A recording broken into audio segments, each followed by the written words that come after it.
Être une femme, une maman, une entrepreneure n'est pas de tout repos.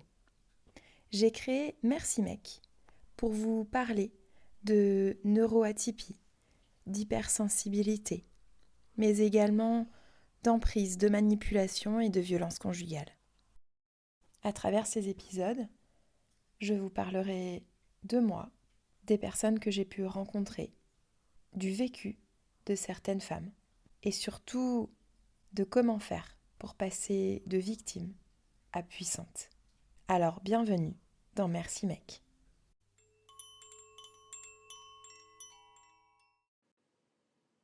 Bonjour Anne-Claire, nous sommes ici aujourd'hui pour parler des victimes de violences conjugales et notamment de ton rôle au sein de ce commissariat à Nantes de Valdez-Crousseau. Est-ce que tu peux te présenter s'il te plaît? Donc, Anne-Claire Garros, donc je suis psychologue clinicienne et je suis en poste au commissariat depuis octobre 2012. C'était une création de poste, donc c'était nouveau pour le commissariat d'accueillir une psychologue pour l'aide aux victimes, Très bien. sachant qu'ils ont déjà des psychologues pour le personnel. Et j'ai déjà fait une petite carrière de 9 ans justement de l'autre côté, c'est un peu scindé, pour donc l'aide de soutien aux fonctionnaires de police sur Le Mans et sa région. D'accord, donc je me laissais déjà bien L'acronyme, le fonctionnement de l'institution et puis le travail des fonctionnaires de police au plus près. Donc ça m'a permis de beaucoup faciliter mon intégration ici et puis de pouvoir m'adapter à leur fonctionnement très rapidement et d'être assez opérationnelle et d'être acceptée aussi assez facilement. j'imagine. Est-ce que tu peux du coup nous parler de ton rôle au sein du commissariat et peut-être un peu plus qu'au sein du commissariat? Donc le commissariat est constitué à l'époque, on appelait ça pôle psychosocial, ce qui est encore un petit peu le cas dans certaines appellations au niveau administratif. Et on dépend maintenant de la police judiciaire. Donc, il y a une délégation d'aide aux victimes et on est déconcentré. C'est-à-dire qu'on a un service déconcentré de la délégation d'aide aux victimes et on est constitué en pôle parce qu'on est 3 professionnels. Donc, un policier qui est une femme actuellement et qui est à plein temps, qui est dans le bureau juste à côté et avec qui on travaille en étroite collaboration au quotidien. Et nous avons aussi une assistante sociale qui dépend du département, du conseil départemental et qui est aussi mis à disposition. C'est un peu comme ça qu'on formule ce poste-là parce qu'elle est à plein temps au sein du commissariat dans le bureau encore juste à côté. Donc on a un rôle d'accueil, de soutien, d'accompagnement, d'orientation et d'information. D'accord, donc ta collègue, elle n'est pas là pour prendre les plaintes, elle est vraiment là pour un pôle spécifique. On est vraiment un pôle, on est un peu comme ma collègue peut dire, un peu une antichambre. C'est-à-dire que les personnes peuvent venir à tout moment d'une procédure. Elles peuvent venir même sans procédure, c'est-à-dire qu'avant de déposer plainte, quelquefois, elles sont en insécurité, la démarche, c'est pas toujours évident, elles savent pas toujours pourquoi elles veulent déposer plainte. Quelquefois, on leur dit d'aller déposer plainte, mais elles s'approprient pas forcément cette démarche. Donc, les collègues ou les professionnels extérieurs, soit en libéral, dans des associations, les structures, même l'hôpital, nous orientent les personnes. Et ça permet de pouvoir poser la situation dans un endroit voilà, un peu plus neutre. Et il n'y a aucune obligation par la suite de faire une procédure. Elles ont le temps et l'opportunité de pouvoir poursuivre ou pas cette procédure engagée.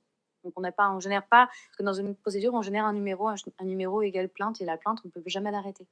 Alors après, quand on a déposé plainte, si l'infraction est importante, le procureur poursuit la mise en cause, de toute façon, même si la victime ne souhaite pas déposer plainte, par exemple. Donc nous, elles ont le temps de réfléchir et de pouvoir vraiment s'approprier cette démarche-là personnellement.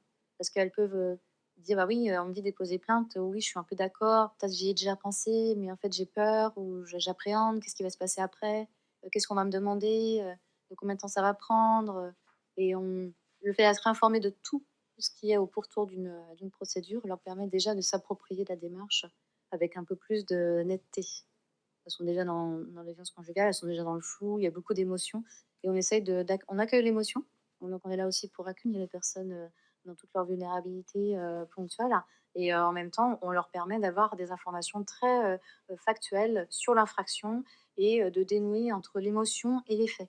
hein, ou des fois c'est un peu mélangé, donc elles ont du mal à exprimer réellement les faits parce qu'elles vont dire: «Bah, je suis triste, j'ai peur» et ça, ce sont pas des infractions dans une on peut le nommer, mais c'est pas ça qui qu'on va constituer, la base d'une enquête. Oui, donc ça peut même aider justement à préparer la plainte. Tout à fait. Oui, oui, oui. Oui, vraiment quand il y a beaucoup de confusion émotionnelle, les collègues font appel à nous, pour, aider les personnes à, se poser et à prendre le temps, tranquillement et quelquefois on peut avoir un rendez-vous, 2 rendez-vous, 3 rendez-vous serait nécessaire avant que des plaintes soient, possibles pour la personne.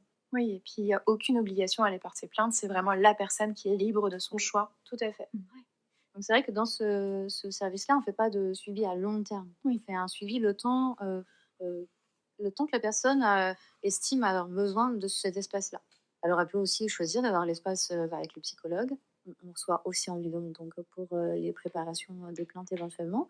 Elle peut aussi voir, l'assistante sociale si elle a besoin, la personne, d'avoir quelque chose de beaucoup plus concret, comment je pars, d'avoir, des contacts avec, des secteurs, avec les assistantes c'est les secteurs où on peut faire du lien. Le lien, c'est important, dans la violences pour toutes les victimes, mais notamment dans les violences conjugales où le lien a été attaqué dans la relation avec, la personne qui les a violentés. Donc l'idée, c'est de retisser du lien autour de cette personne-là, en plus de la famille et des amis, pour pouvoir, sécuriser, cette démarche, au maximum. Et donc les personnes savent, qu'elles peuvent venir, une fois, mais si 3 mois après elles nous rappellent, «J'ai besoin à nouveau», il y a pas de souci, on n'est pas sur quelque chose de très protocolaire, c'est vraiment à la carte. D'accord. Tu me parlais d'une plaquette tout à l'heure, ça me fait tilt là maintenant de me dire que peut-être justement pour aider aussi à réorienter derrière pour pas rester seule. Mmh.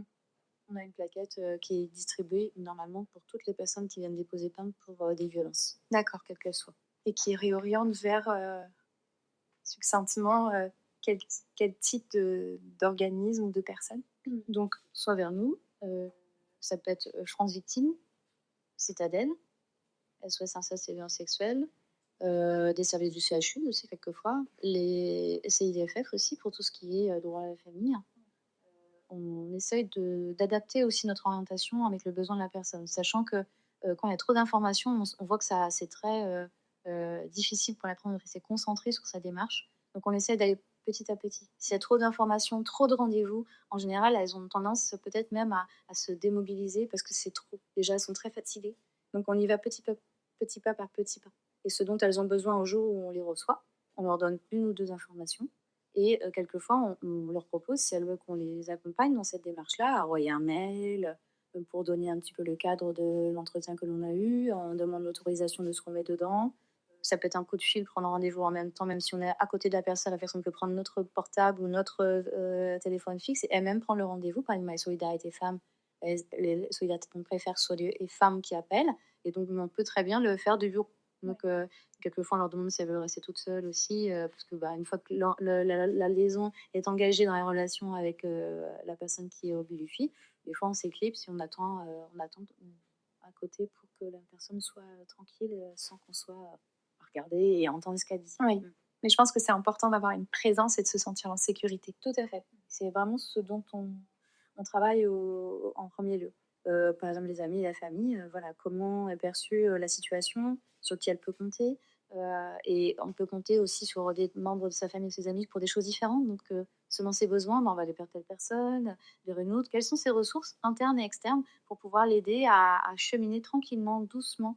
Et sachant que la temporalité et les besoins de la victime ne sont pas les mêmes que la temporalité de la police, de la justice, mais aussi d'une association. Parce que, par exemple, un rendez-vous chez un psychologue, alors en libéral, ça peut être plus rapide, mais il y a aussi la question du financement, même si maintenant il y a un dispositif qui commence à s'ancrer au niveau des remboursements des rendez-vous psy.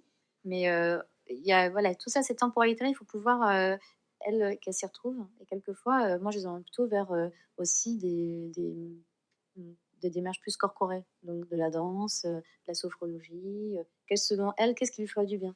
Et pas forcément toujours vers un psychologue ou vers alors le médecin généraliste, ça c'est automatique. Ouais. Moi, c'est vraiment le professionnel de référence. Mais c'est important de se rappeler. C'est très important et à chaque fois, je demande comment est-ce qu'elle va souvent chez le médecin? Comment ça se passe? Est-ce que elle se sent aussi de lui en parler? Et des fois, ils ont des fausses, croyances aussi, qu'il ne faut pas en trop en parler parce que ça va être mal pris. Alors ils peuvent ne pas tous être formés, mais en général, prennent en note et ils ont une compréhension de la situation qui est complètement différente et un accompagnement qui peut s'ouvrir vraiment dans la justesse, même au niveau médical. Et c'est, le stress, des maux de ventre, des choses comme ça qui vont, le médecin va comprendre un peu mieux aussi pourquoi il y a plein de consultations qui aboutissent à pas grand-chose au niveau efficacité parce que ça se passe ailleurs et c'est un allié aussi, hein, ce médecin généraliste. Alors, je me permets pour le coup Oui. de rebondir là-dessus parce que j'ai vécu ce que tu es en train de dire, que j'ai mis énormément de temps à en parler à mon médecin traitant pour la simple et bonne raison qu'il suivait également Oui. la personne de ce qu'on vit. Et voilà. Sauf que je pense qu'il faut le rappeler que le médecin, il doit rester neutre et il a obligation de toute façon de ne pas dévoiler ce que la patiente va dire dans son cabinet. Donc, il ne faut pas hésiter. C'est vrai que certaines femmes qu'on peut recevoir mettent du temps à en parler parce qu'une honte et peur parce que elles sont suivies par la même personne. Tout à fait. Et ce qu'on peut conseiller aussi dans ces genres de situations, parce qu'on c'est assez régulier, un médecin de famille, hein, il porte bien son nom, c'est de soit dans le cabinet, soit ce que ça peut arriver, par exemple sur un remplacement, ou aller voir la secrétaire, de prendre en remplaçant, donc sur la fiche de remboursement, ça va être il va noter remplaçant, mais de prendre un autre médecin, oui, qui va lui comprendre la démarche et va peut-être accepter de prendre la patiente comme sous son l'appellation la médecin de famille obligatoire. Mais je change Médecin traitant, en fait. c'est médecin traitant, merci. Ok. Pour revenir à toi, on est bien d'accord que tout ce qui se dit ici reste confidentiel. Tout à fait. Donc ici, c'est la confidentialité, c'est marqué sur notre plaquette, c'est donc gratuit, service public, confidentiel et hors de la procédure. Tout ce qu'on prend comme note, c'est pour nous, parce qu'on reçoit beaucoup de personnes. Oui. Même si on a une très bonne mémoire, hein, on a même à développer encore plus depuis que je suis sur ce poste-là. Malgré tout, on a besoin de ces notes-là pour voir où on en est, parce que les personnes, comme on disait tout à l'heure, des fois peuvent revenir 3 mois, 6 mois après. Donc ça nous permet de vraiment, par respect pour la personne aussi, de reprendre vraiment là où on en était et pouvoir aussi travailler avec elle, la différence aussi et de leur rappeler l'évolution. Souvent, elles ne se rendent pas compte. Même physiquement, on voit quelquefois la différence dans la manière dont elles se sont épanouies depuis qu'on les a vues. Donc, on leur fait noter et cette réflexion de dire, voilà, on sent que voilà, il y a quelque chose qui a avancé parce que il y a un sourire, il y a une tenue. La personne a pris soin d'elle différemment et chez le coiffeur, maquillage, alors qu'on n'avait pas forcément noté cette, cette esthétique, en tout cas, ce regard sur soi-même, en fait, à ce moment-là. Et ces notes-là, elles sont pour nous. C'est-à-dire que demain, je quitte le poste, je brûle tout. Enfin, je brûle tout. On a des. C'est vraiment des améliorations sont détruites. Et les collègues peuvent nous demander est-ce que tu as reçu telle ou telle personne, on t'a orienté. On prévient les personnes qu'on peut être amenées à être sollicitées par les collègues. On ne dit jamais ce qui se passe en entretien, mais ça peut être intéressant pour faciliter aussi la compréhension des situations ou des réactions de certaines victimes euh, euh, aux collègues pour pouvoir améliorer leur accueil aussi. On parle par rapport surtout à la différence de fonctionnement par rapport à un exemple, une jeune femme qui était Asperger par exemple. Une autre personne qui a un problème d'attention et de concentration, donc elle part dans tous les sens et elle a besoin d'être recentrée. Donc on donne aussi des conseils aux personnes en disant bah, quand vous allez voir un enquêteur, dites bien que vous avez un problème d'attention, vous avez tendance à partir dans tous les sens et vous avez besoin d'être recentré, que la personne ne le prendra pas mal si le collègue recentre. Et de le faire gentiment, tranquillement, et pour pouvoir avoir une relation la plus bienveillante possible. Et on sait que les victimes, les personnes qui ont été victimes de violences notamment, qui sont accueillies dans les bonnes conditions, qui vont avoir un espace de confiance, un lien apaisé avec un enquêteur ou un plaintier, va avoir plus de facilité à raconter son histoire. Et elle va être, parce qu'autrement, si on sent une petite tension, ça peut les mettre encore plus en difficulté, elles, et elles peuvent soit s'énerver, donc être en difficulté, donc avoir une réaction un peu plus tendue, on va dire, ou alors se fermer. Donc voilà, c'est pour ça qu'on est en lien avec les collègues par rapport à nos entretiens. Donc il y a une confidentialité des contenus, mais on est quand même dans une institution où on travaille ensemble. Donc on a un secret partagé, mais on ne divulgue pas le contenu, c'est juste essayer d'aider à ce que ce soit que l'accueil soit vraiment le plus facile possible pour les personnes victimes. OK, merci. Est-ce que tu travailles uniquement pour et avec les victimes? Je pense par exemple, quelqu'un, de la famille qui se dirait, voilà, il y a quelque chose qui se passe pas bien, chez cette personne. Est-ce qu'elle a le droit de venir te voir? Voilà, comment ça se passe, dans ce cas-là? Donc déjà sur ce poste-là, on est au service du public et il y a alors sur la plaquette, c'est écrit victimes, témoins et proches, mais aussi, on est à disposition des non mis en cause dans certaines catégories d'infractions.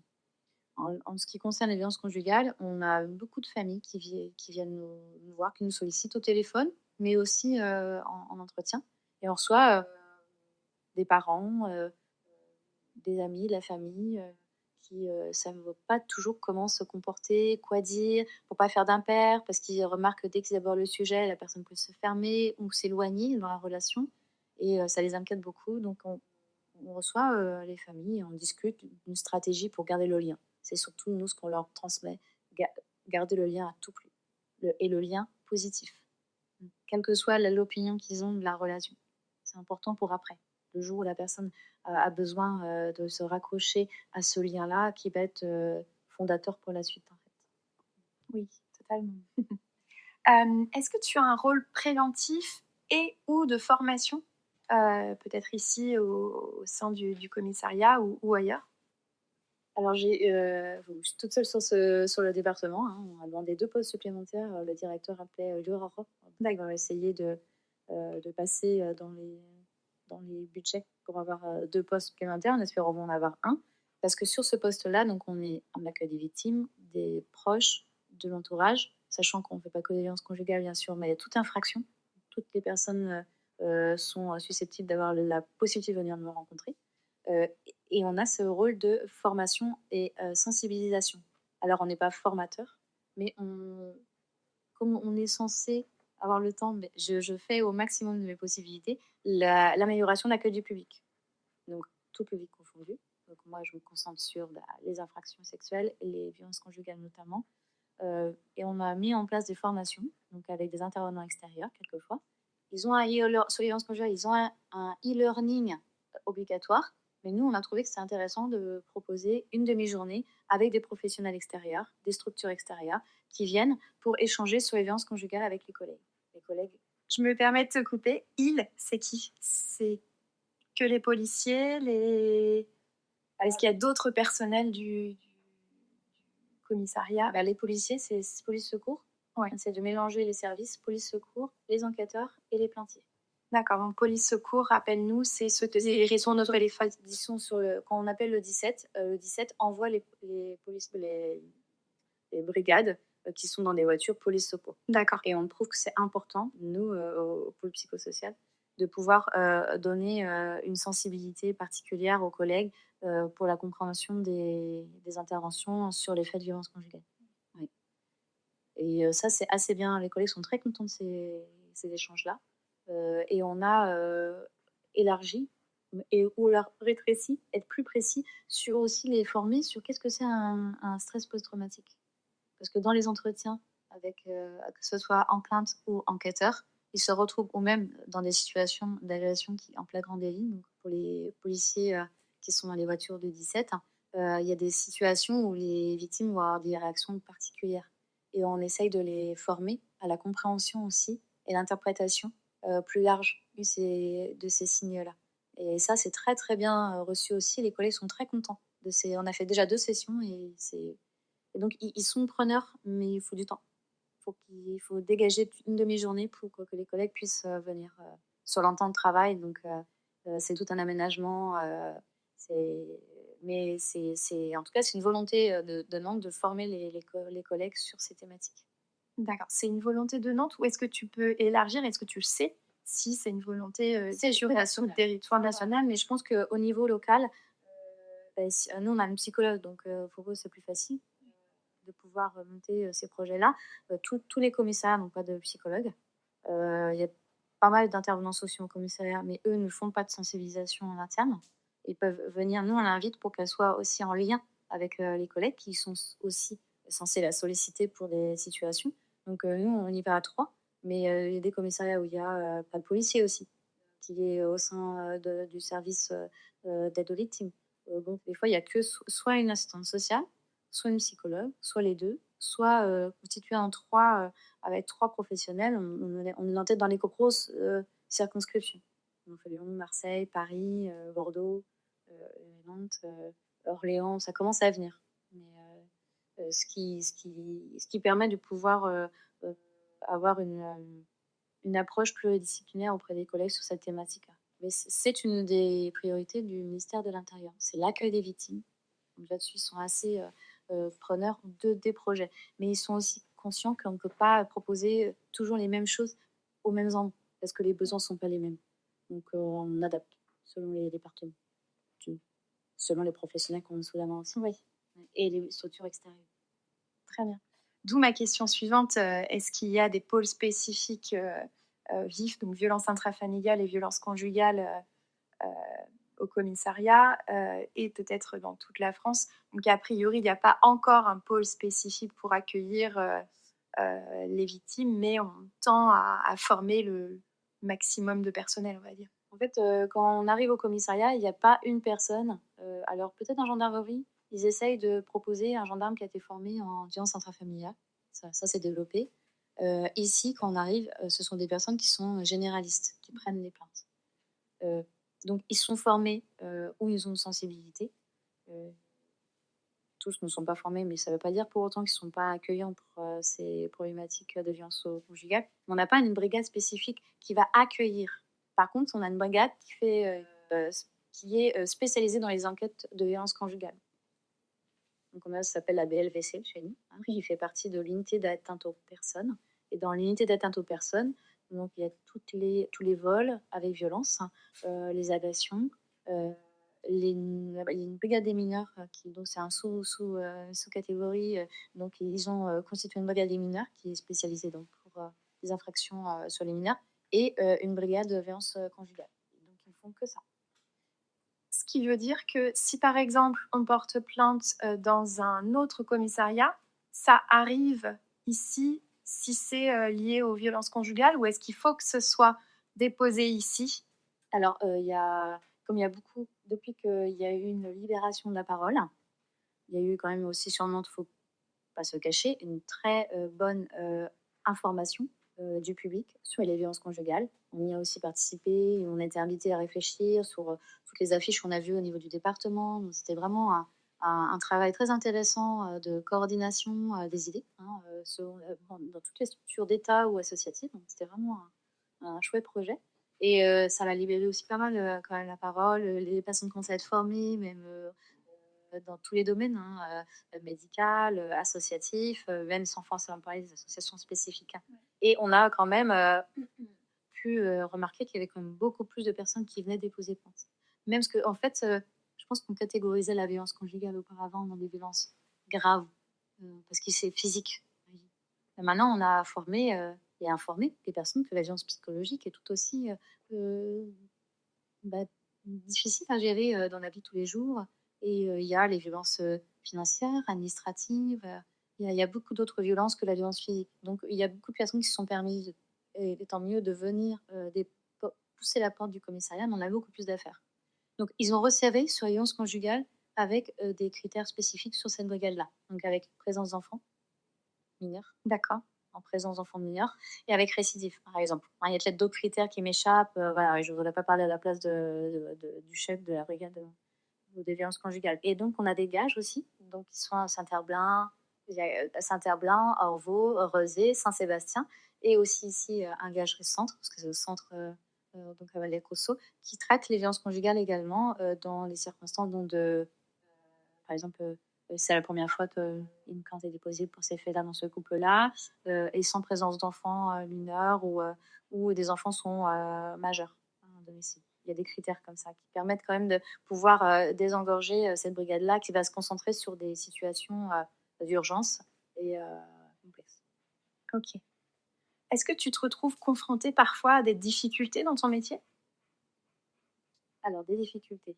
Sûr. Déjà, la thématique, tous les jours, c'est on reçoit des personnes qui ont vécu des violences, quelles qu'elles soient.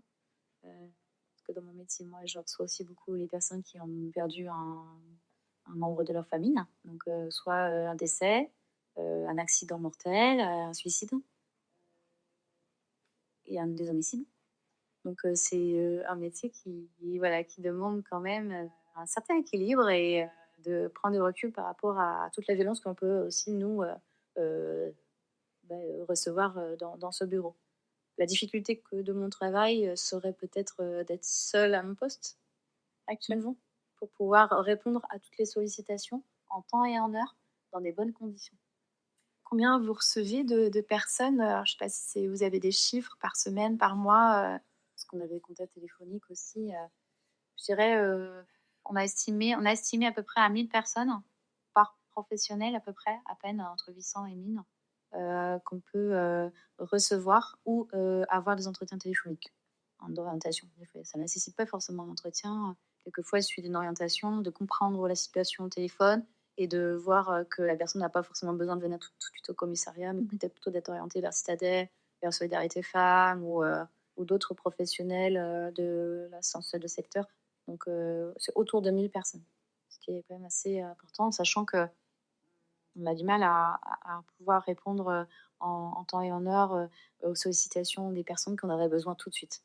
Ouais, et que là, actuellement, on a une service civique qui va nous aider à montrer que un poste de secrétariat, c'est savoir répondre au téléphone et être à disposition immédiate des sollicitations, c'est essentiel. Ouais, pour te décharger aussi. Et me décharger et voilà, et pouvoir apporter au moins une première écoute ou savoir qui on doit rappeler en premier pour pouvoir répondre Ouais. à l'urgence. Oui, ou peut-être réorienter tout simplement. Tout simplement. Ouais. Ou vers notre professionnel, parce que des personnes, ils n'arrivent pas à voir et ils vont appeler mes collègues. Donc, quelquefois, il va y avoir le psychologue, mais ils vont appeler la policière pour essayer de nous avoir. Donc, ça, c'est intéressant d'avoir quelqu'un qui se centralise et qui va pouvoir aider à orienter au mieux la personne. Ouais, très bien. Question basico-basique, comment est-ce qu'on fait pour appeler, pour avoir un rendez-vous avec toi? Parce que j'imagine qu'on doit plus faire le 17? Alors normalement, si on fait le 17, ils sont censés donner quand même nos coordonnées. D'accord. Mais on va pas se cacher que des fois, les collègues, comme ils tombent beaucoup, la police, il y a énormément de métiers dans la police. Les policiers, on peut faire plein de choses. Donc ça, c'est chouette pour eux. Mais pour nous, c'est très déstabilisant parce que on va avoir un vivier là, de personnes qui nous connaissent, qui vont nous orienter. Et hop, ça va changer. 2 mois après, on va tomber sur une personne qui ne connaît pas encore le service. Donc il va finir par nous connaître. Mais bon, il suffit de tomber sur cette personne-là. Donc, normalement, le 17, ils les orientent. Si on appelle le commissariat, c'est pareil, ils ont des fiches, ils nous orientent, ils donnent le numéro. Ou ils nous orientent directement, mais en général, ils orientent avec un numéro de téléphone qu'ils peuvent vous recomposer s'ils nous ont pas en direct, les personnes. Via les associations, via les structures extérieures. En venant déposer plainte ici. Sur Internet, on trouve nos coordonnées également. Le département aussi a des petites plaquettes qui a été financée aussi avec la délégation Le Mois des Femmes. Donc, même Richotossac qui fait une petite plaquette avec toutes les coordonnées des structures et des professionnels qui sont habilités et référents pour la violence conjugale. Donc, c'est une petite plaquette qui se met facilement dans la poche. Voilà, par téléphone, par mail, on peut être contacté. Par SMS aussi. Tu parles de sur internet, je tape psychologue Valdez-Comoussoué au commissariat et on tombe. Oui, il y en a souvent parce qu'on leur demande comment ils ont nos coordonnées. Et il y en a qui ont eu par internet. Très bien. Ouais. Donc ça, c'est une bonne chose. Oui, parce que c'est aussi une étape de faire ce cheminement-là, en fait. Et rien qui nous dit, je préfère d'abord par mail. Nous, on fait par mail. Par SMS, c'est pareil. C'est moins engageant dans la relation que d'avoir la personne au téléphone en ligne. Dans des situations, les collègues nous interpellent pour nous dire voilà, il y a une situation là, la dame, on ne la sent pas très bien. Est-ce que ce serait possible de la recontacter pour savoir comment elle se sent? Donc, on rappelle, donc on se met à disposition des personnes en leur réexpliquant par SMS comment on fonctionne. Qu'il n'y a aucune obligation, que c'est elle est libre de venir vers nous ou pas. En tout cas, on donne l'information du service. Et donc, c'est nous qui allons vers les personnes. Très bien. Ce qui est très apprécié. Oui, je pense. Tu parlais tout à l'heure justement d'une aide ou d'un secrétariat pour avoir justement un soutien pour toi. Est-ce que tu penses qu'il y a d'autres choses qui pourraient être améliorer ou qui pourraient être mises en place, ou des procédures où on parlait de temporalité tout à l'heure, de lenteur administrative. Je pense même au niveau des lois, on parlait tout à l'heure avant l'interview du contrôle coercitif. Voilà, est-ce que pour toi, il y a encore des choses à faire pour les victimes? Je pense qu'il y a toujours des choses à améliorer pour l'accueil des victimes. Ma question n'est pas anodine. Non, depuis 2012, je suis arrivée, j'ai vu déjà une grande évolution. Les 2 premières années, moi j'arrivais, la violence conjugale, c'était quelque chose d'un peu plus lointain pour moi, parce que dans mon autre poste, c'était pas ma matière première, cette thématique. C'était plutôt le psychotrauma. Donc, alors, on voit aussi on rencontre aussi des psychotraumats complexes, évidemment, au niveau des violences conjugales. Donc, je me suis formée un peu sur le tas, je fais des formations, voilà, ça m'a beaucoup intéressée cette thématique. Et j'ai vu l'évolution, le fait de m'y intéresser, moi, de proposer des choses, de pouvoir discuter avec les collègues. Ça a beaucoup amélioré aussi leur accueil du public. Et on leur demande des billes sur comment accueillir les personnes en général, parce qu'on parle de violence conjugale, mais c'est pour toutes les victimes. Et on a vu vraiment une évolution de l'intérêt de nous, de l'administration, mais aussi de l'extérieur à cette thématique-là, grâce aussi à notre département qui s'est vraiment mobilisé pour la thématique des violences conjugales. Moi, dès qu'on est arrivé, on était associés à des réunions sur cette thématique-là, pour des stratégies de développement de la formation, de la sensibilisation de la formation. Donc, moi, j'étais contente de voir que ici, on me disait, mais on n'a pas carte blanche parce qu'on n'a pas de sous, hein, on va dire. Mais par contre, on avait carte blanche sur tout ce qu'on pouvait proposer. Et ici, ils nous ont toujours suivis dans nos expérimentations d'amélioration de l'accueil du public. Pareil. Et donc, on a fait. Il y a les pastilles aussi qui sont arrivées. Donc, selon les infractions, on peut être prioritaire. Il y a une pastille bleue et une pastille orange Oui. et rouge. Là. Et ça fonctionne assez bien. Alors, quand il n'y a pas 10 personnes qui arrivent à la pastille orange, parce que là, je m'attends tout autant. Mais, Alors peut-être réexplique, parce que moi je sais ce que c'est, mais quand on arrive au commissariat, on a une petite pancarte où devant la personne qui accueille, on peut mettre la main sur la pastille rouge. Et ça veut dire qu'on va être prioritaire. Pastille rouge, ça va être c'est comme si on disait je suis victime de violence, je suis victime de viol et je suis en difficulté pour parler de ce qui va se passer, ce qui s'est passé pour moi et voilà, je suis en difficulté et je voudrais être reçue de manière plus discrète et en priorité. Mais s'il y a plusieurs priorités, personnes qui viennent en priorité, elles vont malheureusement attendre quand même. Mais ça permet au moins de savoir que dans les personnes dans la salle d'attente, il y a des personnes qui vont être reçues en priorité et avec un accueil où les personnes qui vont accueillir, donc les plainteurs, savent qu'ils vont recevoir une personne où ça va être une thématique complexe. Voilà. Et on a eu aussi la création de la BRFC quand même, Riyad de violence conjugale, mais on voit qu'il y a comme une amélioration. J'ai assisté il y a 1 an et demi, on a été invité au palais de justice à une conférence présentation du contrôle coercitif. Je trouvais c'est très intéressant que le palais de justice se saisisse de cette thématique-là, même si pour l'instant, il faut légiférer par la suite, mais qu'il y a un intérêt et qu'il y ait une sensibilisation auprès des magistrats, auprès des avocats et des professionnels qui étaient invités, comme nous, de l'extérieur, invités au palais de justice, pour pouvoir être associés à cette information. Donc, il y a encore des choses à faire. Nous, à notre niveau, on prêche notre paroisse, plusieurs postes. Même Madame Cheval devrait être, qui est donc la policière à la délégation d'aide aux victimes, doubler les postes, ce serait intéressant. Par exemple, nous, on n'intervient pas sur Saint-Nazaire et la Baule parce qu'on n'a pas le temps. Avant, on faisait des permanences sur les secteurs et on a moins le temps de le faire, on voit peu le temps. Donc, on a de plus en plus de travail, mais on aimerait pouvoir obtenir un poste supplémentaire. Et qu'est-ce qu'on pourrait améliorer d'autre? Tellement de choses. La temporalité, alors ça, c'est. Nous, en plus, nous, on le voit en enquête déjà. Les collègues étant surchargés, ils essaient évidemment de mener une enquête de A à Z de manière extrêmement professionnelle. Donc, ça prend du temps de mener une enquête. Et un manque d'effectifs, évidemment, au niveau des enquêteurs, même s'ils font le maximum. Donc, la temporalité s'étire. La temporalité de l'enquête, qui n'est pas la même que celle de la victime, et la temporalité aussi judiciaire. Et quelquefois, ça s'étire tellement loin. Et nous, on voit, alors, de mon point de vue de psychologue, à quel point cette temporalité, elle est nécessaire quelquefois, mais quand elle est trop longue, ça devient beaucoup trop compliqué. La personne a besoin de passer à autre chose, en tout cas d'avancer. Et des fois, c'est un frein, cette temporalité-là. et quelquefois elles sont passées à autre chose et hop, ça les ramène, dans le passé, parce qu'il faut, revenir, il faut, voilà, être entendu ou, la justice, demande à ce qu'il y ait encore à nouveau une procédure à mettre en place parce qu'il y a des nouveaux éléments.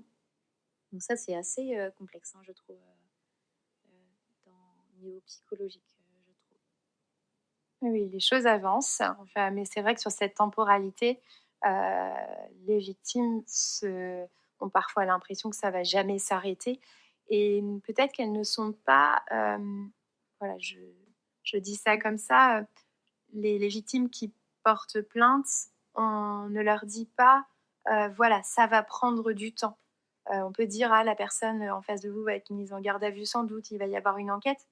Mais la comme tu disais, la temporalité n'est pas la même, que ce soit, pour la police qui va enquêter, pour, le juge, ou pour la victime et quand on nous dit: «Ben, oh ça va prendre un peu de temps», peut-être que pour la victime, on a l'impression que ça va prendre 3 semaines, mais en fait, c'est pas 3 semaines, c'est 6 mois, 1 an, Tout dépend, très facilement parfois. et puis tout dépend si c'est en flagrant délit, parce qu'il peut y avoir aussi une personne qui va se présenter au commissariat et elle vient d'être, par exemple frappée ou la insultée, menacée de mort par exemple, là il y a aussi une possibilité d'être dans une procédure un peu plus rapide. D'accord. Voilà, il y a des alors au niveau judiciaire, il y a le flagrant délit dans les 24 heures et puis après en préliminaire, c'est-à-dire au-delà des 24 heures, donc c'est pas les mêmes possibilités d'enquête.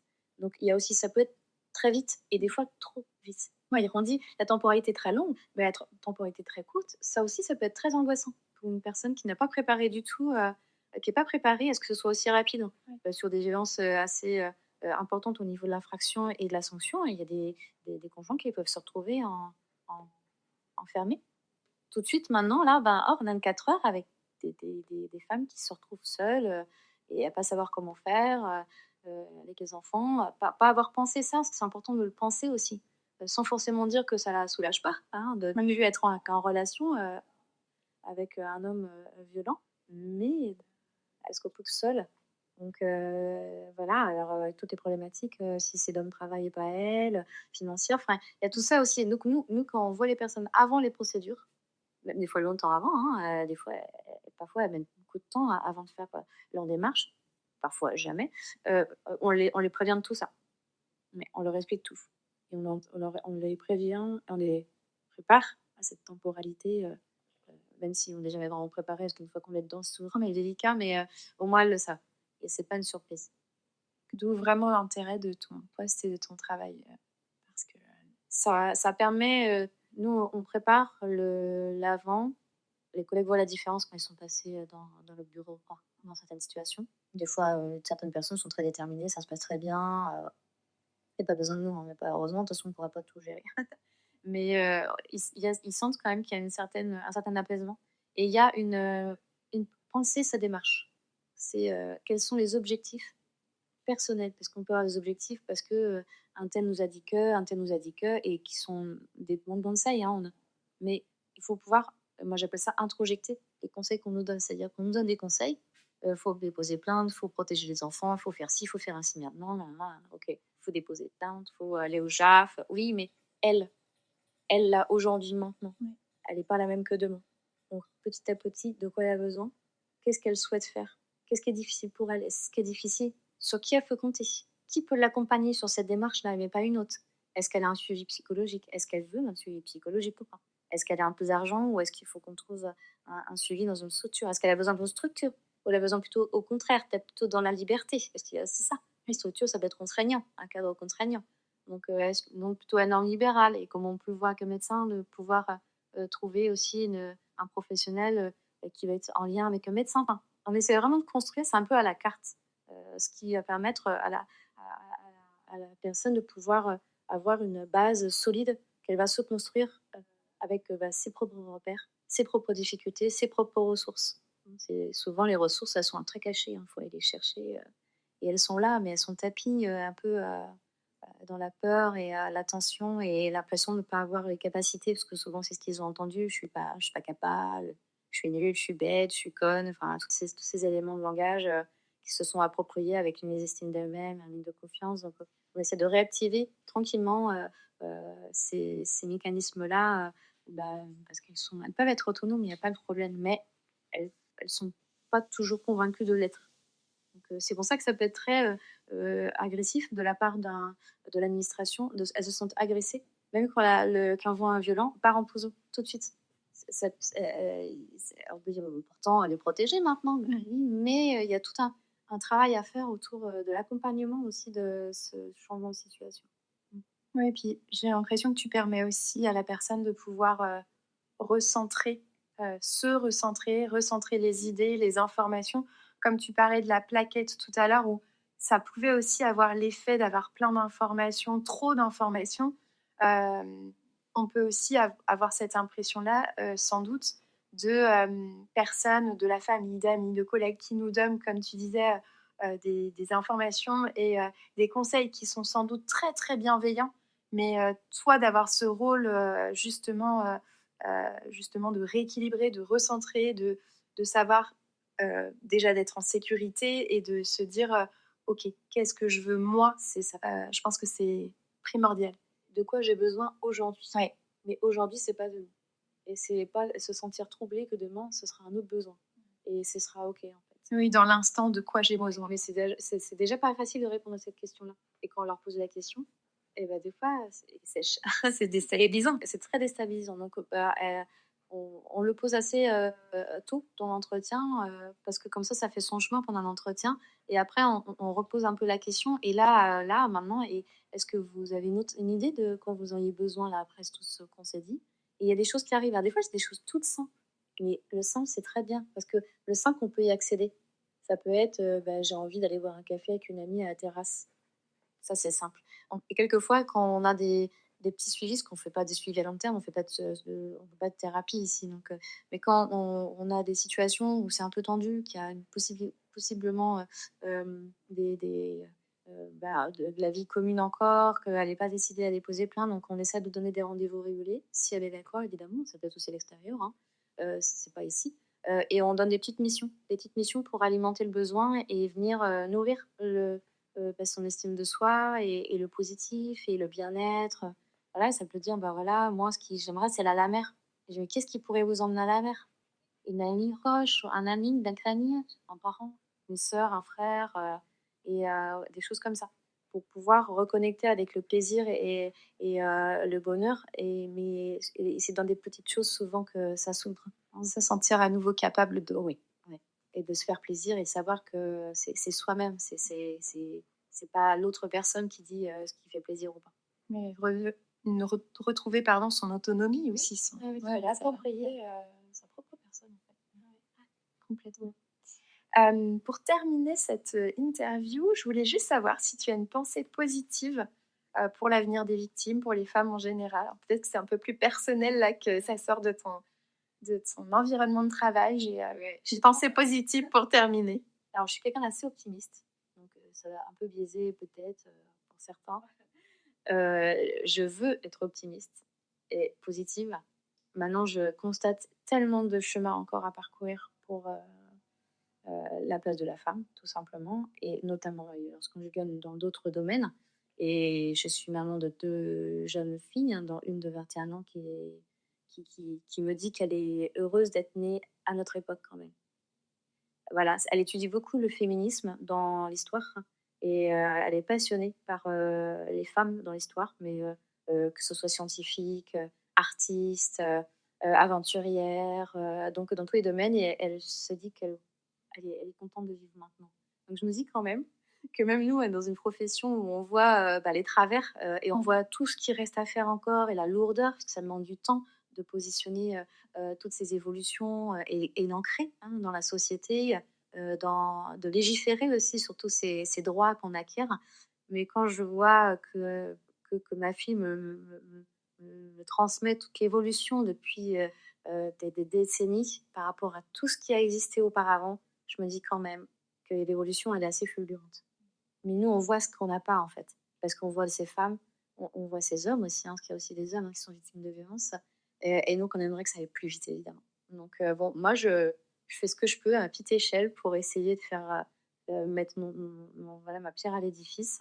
Donc je suis optimiste, mais je vois aussi que des fois j'ai envie que ça aille plus vite et ça peut me mettre un peu en colère et voilà, on aimerait avoir un peu plus de poids, dans l'avancée, on va dire plus, officielle. Parce que là, c'est un autre petit échec. Merci mille fois et puis j'espère que ce moment, permettra, à certaines femmes, de franchir, le cap de venir ici, de passer un coup de fil ou d'envoyer un mail. Merci beaucoup. Merci.